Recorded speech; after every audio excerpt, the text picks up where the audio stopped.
शंकरो वंदे श्रद्धा विश्वासरूपिणो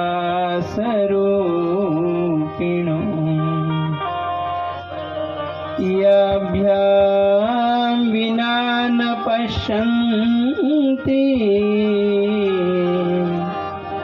सिद्धा स्वान्तसमीश्वरम्।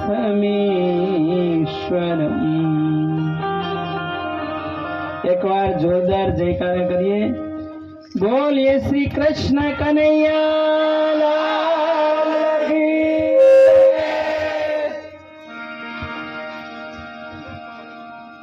बोलिए अद्भुत चिंतन श्री गुरुदेव दत्त भगवान की जय। देख भगवान की सत्य सनातन भारत माता की ओम नमः पार्वती पतये हर हर महादेव। प्रसंग कहूं के हस्तिनापुरमा જ્યારે કૃષ્ણ વિષ્ણુનો પ્રારંભ થયો એટલે કૃષ્ણે દુર્યોધનને કીધું કે જેટલો હસ્તિનાપુરમાં તારો ભાગ છે દુર્યોધન એટલો જ પાંડવોનો છે તો અર્ધું રાજ આપી દે।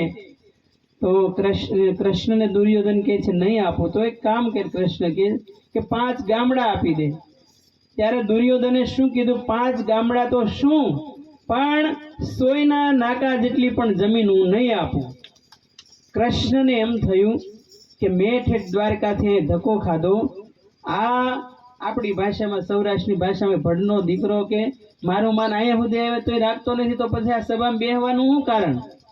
કૃષ્ણ ઊભા થઈને હાલતા થયા એટલે દુર્યોધન વળી આડો ફર્યો કે કૃષ્ણ તું જ્યાં જાછો ને ત્યાં જમવાના ઠેકાણા નથી, ત્યાં રહેવાના ઠેકાણા નથી।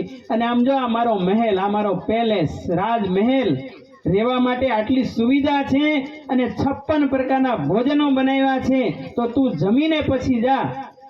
એટલે ત્યારે કૃષ્ણે કીધું દુર્યોધન 2 ઘટના ઘટે ને ત્યારે ભોજન પ્રસાદ લેવાનો પ્રશ્ન ઉપસ્થિત થાય।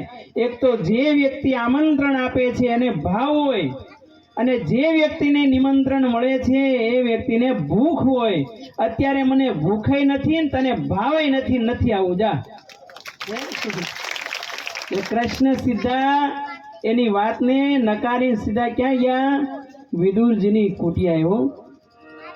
અને વિદુરજી તે રાજગઢમાં હતા, રાજ દરબારમાં બેઠા હતા અને કૃષ્ણ સીધા આમ દરવાજો ખટખટાયો અને સંતો એવું કહે છે સુલભા દેવી સ્નાન કરતા હતા, કૃષ્ણનો અવાજ સાંભળી અને એકદમ પાગલ બની જાઓ, સમાધિમાં ડૂબી જાય। રે દ્વારકાનો નાથ મારે આંગણે ક્યાંથી ભાવ સમાધિમાં ડૂબ્યા। પણ એક વસ્તુ યાદ રાખજો, ઘણીવાર તમે પ્રી પ્લાન સાથે મહેમાનો આવતા હોય ને તો બધી તૈયારી કરીને રાખો, હાર ફૂલ શાલ ભેટ આ બધું। પણ ક્યારેક અચાનક મહેમાનો આવી જાય તો કાંઈ વ્યવસ્થા જ ન હોય કૃષ્ણ અચાનક પધાર્યા અને સુલભાદેવી દોડ્યા છે કૃષ્ણ સ્વાગતમાં. કહેવાય છે કે વસ્ત્રોનું ભાન ન રહે, કૃષ્ણે કામળી ઓઢાડી અને પછી આમ ઘરમાં દ્રષ્ટિ કરી તો કોઈ વસ્તુ હતી નહીં, 2 કેળા પડ્યા હતા. તો ભાવમાં બેનું એવું કેળાને ગર્ભને બદલે કેળાની છાલ કૃષ્ણને જમાડવા મળ્યા સુલભાદેવીઓ. અને કૃષ્ણ કનૈયો પાછી છાલ જમે છે. અને થોડી વાર થઈ એટલે વિદુરજી આવ્યા છે અને આ માથા ઉપર હાથ મૂકીને કીધું, ગાંડી જોતો ઘરી તું પ્રભુને શું જમાડે છે? ભાવ સમાધિમાંથી બહાર આવ્યા અને જોયું તો કૃષ્ણ તો કેળાની છાલ જમાડે છે. અરે પ્રભુ, મારથી ભૂલ થઈ ગઈ. અને ત્યારે સુલભાદેવી કહે છે, પ્રભુ આ કેળાની છાલ તમે જમો. અને જ્યાં કેળાનો ગર્ભ જમાડવા આપે છે ને ત્યારે કૃષ્ણ શું બોલ્યા ખબર છે? કે દેવી, હવે મને કેળા નહીં ભાવે. કેમ? તો કે હવે ભાવ જતો રહ્યો ને આ બુદ્ધિ આવી ગઈ. એટલા માટે શાસ્ત્રોમાં કીધું છે કે ભાવે હિ વિદ્યતે દેવો તસ્માત ભાવો હિ કારણમ.